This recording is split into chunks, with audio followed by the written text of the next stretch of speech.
तो बच्चों, आज की ऑनलाइन कक्षा हिंदी में आप सभी का पुनः स्वागत है।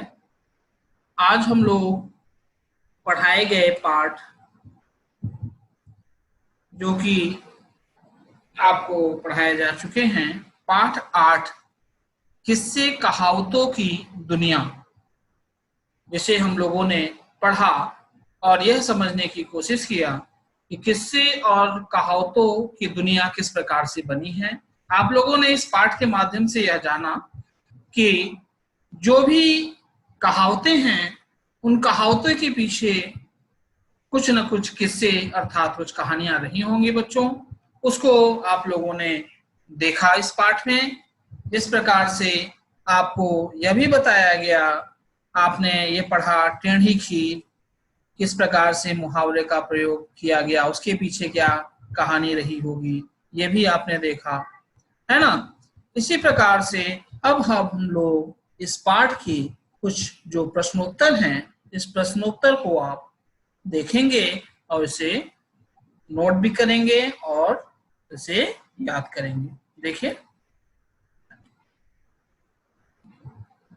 किस्से कहावतों की दुनिया, यह आपका पाठ है। इसके बाद कहानी के आधार पर बच्चों आप लोगों को उत्तर देना है, जिसमें आप देखेंगे पहला प्रश्न है जो आपकी पाठ्य पुस्तक में, जिसका उत्तर आप लोगों को लिखना है। मैंने यहाँ पे यह उत्तर आप लोगों के लिए नोट डाउन किया है, लिखा है, और आप लोग इसे देखेंगे बहुत अच्छे तरीके से। राहगीर कहाँ से गुजरा?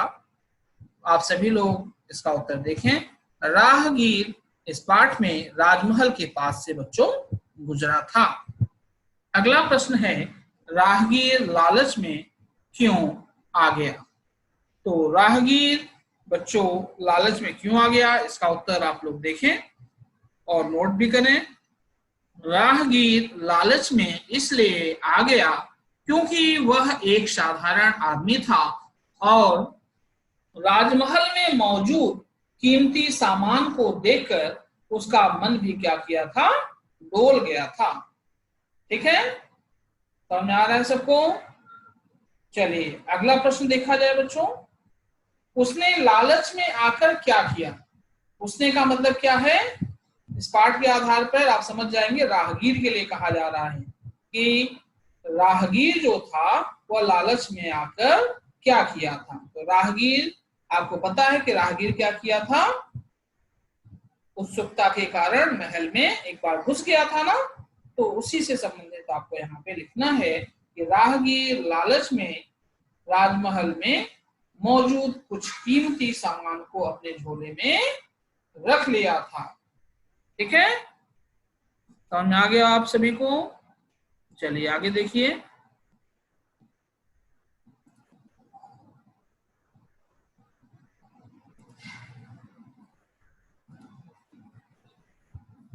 अगला प्रश्न है बच्चों, ख, चोर को क्या करने का चस्का लगा था? अब आपसे यह पूछा जा रहा है, इस पाठ के आधार पर जो चोर था उसको क्या करने का चस्का लग गया था, यानी उसको लत किस चीज का लग गया था।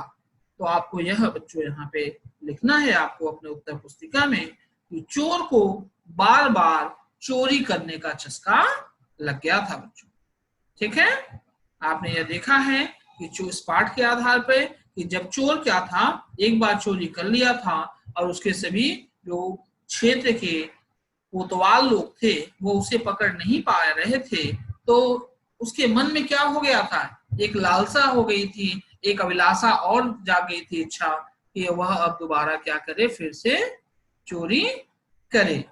ठीक है, समझ में आ गया? तो चलिए आगे बढ़ते हैं। अब हम लोग, चोर कैसे पकड़ा गया?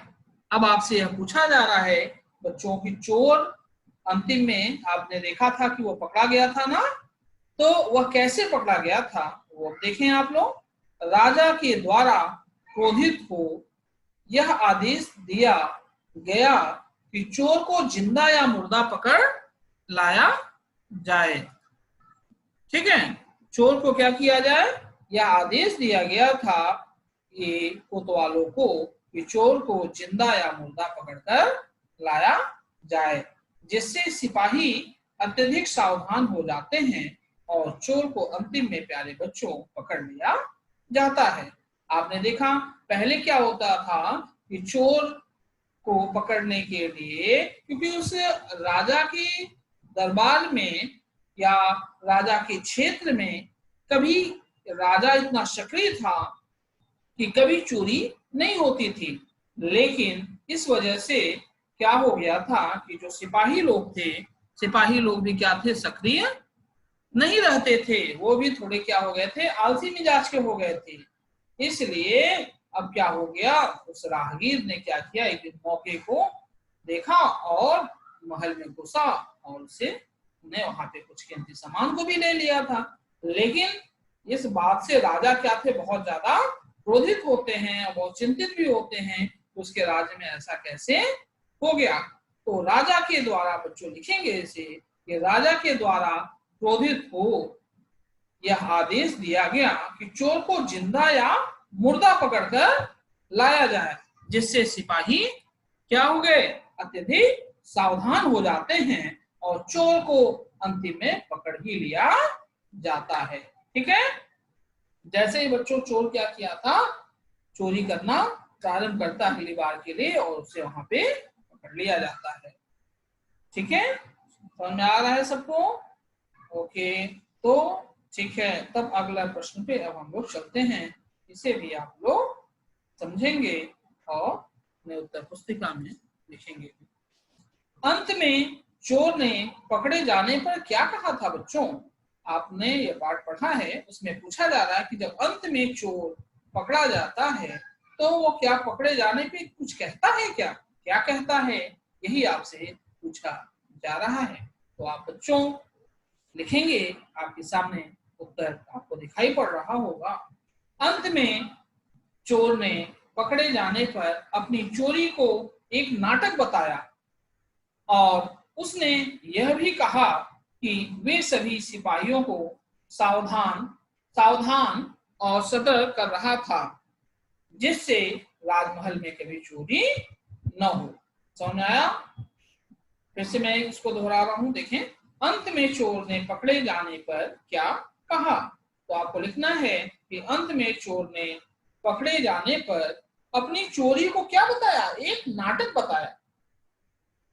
उसने ये नहीं कहा कि मैंने जानबूझकर चोरी की है, बल्कि उसने यह बताया कि यह उसने जानबूझ के एक नाटक किया है। और आगे यह भी लिखेंगे, उसने यह भी कहा कि वे सभी सिपाहियों को सावधान और सतर्क कर रहा था, जिससे राजमहल में कभी चोरी न होने पाए।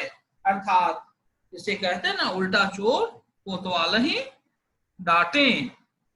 वह क्या करता है उल्टा, आपने ये भी पढ़ा है कि वह सिपाहियों को ही समझाने लगता है, डांटने लगता है कि आप लोग क्या है, इस प्रकार से अगर सतर्क नहीं रहेंगे तो आज थोड़ी चोरी हो रही है, कल राजमहल में क्या होगा, ज्यादा चोरी हो जाएगी।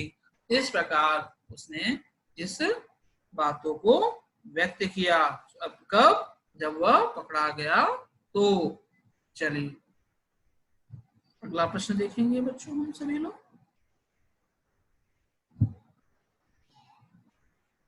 माधव ने खीर के बारे में किससे पूछा? माधव ने, प्रश्न आपका यह है, खीर के बारे में किससे पूछा?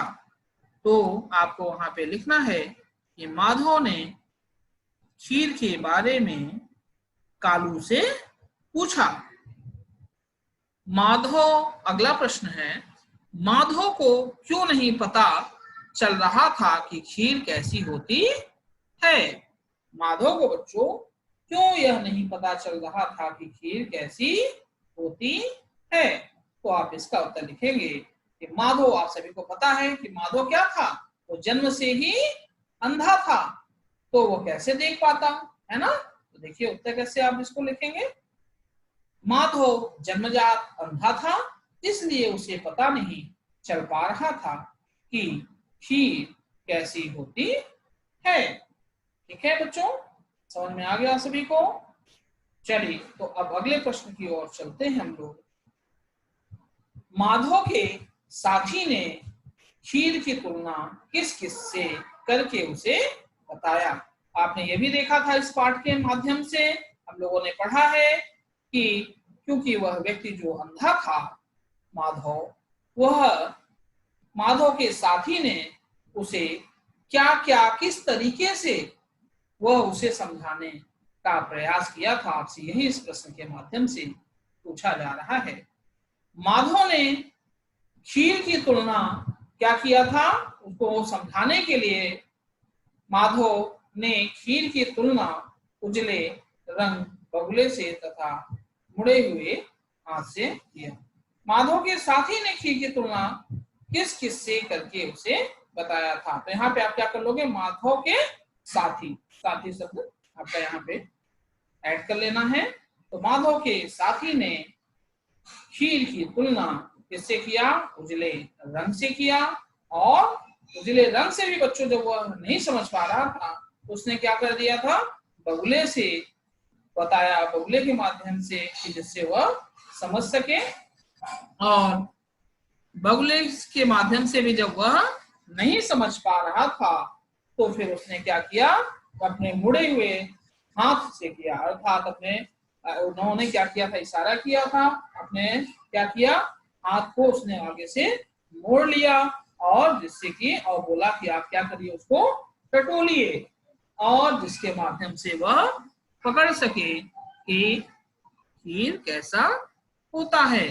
यानी पहले उसने क्या किया, इशारों के माध्यम से जानवर को बताया, और जानवर को बताने के बाद उसने बताया कि अब इसका रंग कैसा होता है।